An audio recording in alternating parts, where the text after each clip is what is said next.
Now, how to change color of the black note? Here, open the black note here. Here you can see the icons on the low section. You see it. Now here, click on this circle icon with different colors here. Now here, select the color you want to change it into. Here I will use green. Now click on it. As you can see, the icons have changed to green. You can also see it in the notes here. You can see the notes icon here have changed to green. You see it. Now to change it from dark mode to light, to make it more brighter, just go back by clicking on your back navigation. Now click on this brightness icon here. You can see it. You see it.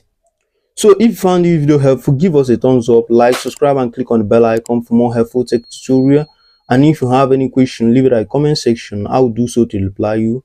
Now, watch the video on the screen to know how to use this black note in the playlist, and also check it at the description section. Now, see you on the next video.